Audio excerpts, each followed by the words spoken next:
alamin. Assalamualaikum warahmatullahi wabarakatuh. Waalaikumsalam warahmatullahi wabarakatuh. Berbagai media pembelajaran.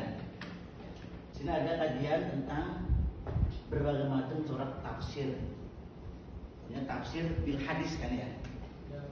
Artinya hadis itu sebagai matan perlu penafsiran atau syarah. Nah, bagaimana metodenya? Di sini beberapa hal. Ada yang sifatnya lugawi. Kita menggunakan bahasa apa lugotan wastilahan. Itu sebagai guru hadis harus tahu itu.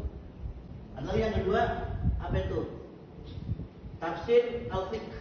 Maksudnya dengan pemahaman. Karena fikih kan maknanya paham. Nah, berarti kita melihat teks itu melihat teks matan hadis dengan pemahaman. Ada lagi apa? Dengan sini ijtimai kemasyarakatan. Jadi ketika kita melihat kepada kalimat-kalimat Rasul, bagaimana setting sosialnya, ya nggak? Karena tanpa izin yang punya. Tuh. Tapi kalau kalangan orang yang menggunakan akal pikiran, kalau memang itu misalkan yakin teman kita ya, walaupun tanpa izin dianggap boleh. Dan yang teman akan ya di pondok, itulah belajar. Pasti kalau kita ngomong pasti diizinkan halal. Tetapi beda dengan kalangan sufistik. Pokoknya selama belum yakin, yang punyanya belum mengizinkan jangan. Ada lagi ini itu namanya itu apa? Dengan menggunakan tafsir sufistik. Ini tentunya tafsir ini kajian-kajian matan hadis yang secara ilmu pendidikan yaitu menggunakan pola pikir tasawuf gitu ya. Kita jangan sembarangan minum ya. Walaupun secara otak kita yakinlah kalau saya minum pasti ridho nih yang punya saya punya kamu ya. Misalkan. Jadi pola pikir sufistik itu beda dengan pola pikir fikih. Ya.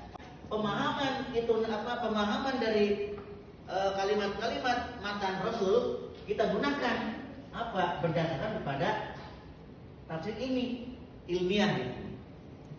Karena mungkin ada beberapa kalimat hadis butuh pemahaman mendalam, secara ilmu pengetahuan, namanya ilmu kauniyah. Lihat bagaimana masalah-masalah ilmu apa di bidang teknologi. Saya sudah susun, tapi mungkin ada yang lebih bagus lagi. Yang jelas ini sebagai pengantar kita harus pahami modal dasar sebagai nanti calon guru hadis gitu. Terima kasih. Wassalamualaikum warahmatullahi wabarakatuh. Kita kali ini yaitu metodologi pembelajaran hadis melalui sarana aplikatif tatbiki dan istimali.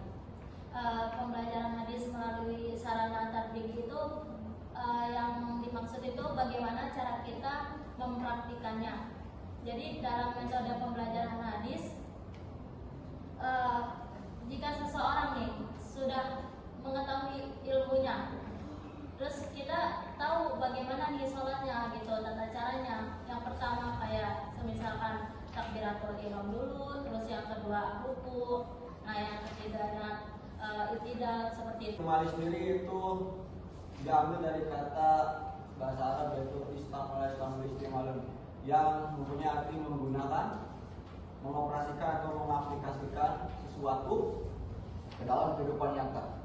Sedangkan tatbiki itu diambil dari kata tobak atau tasbikun yang mempunyai arti penggunaan penerapan secara konkret terhadap suatu hukum atau teori. Kedua hal ini yang sudah saya jelaskan tadi itu menjadikan atau menitikberatkan bahwasannya kedua hal tersebut penggunaan atau penerapan dalam. Adapun tentang metode nasihat. Nah, berbicara tentang metode nasihat itu ada pembelajaran langsung di mana di antara pendidik dengan peserta didik. Kalau kita lihat dalam Al-Quran itu kan ada kata-kata ibrotan dengan pelajaran. Faktabiru, ambillah pelajaran. Terus ya,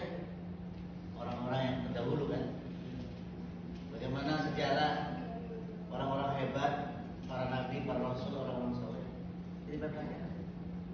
Nabi Muhammad itu kadang menceritakan bagaimana kisah Nabi Musa, ya, Nabi Adam.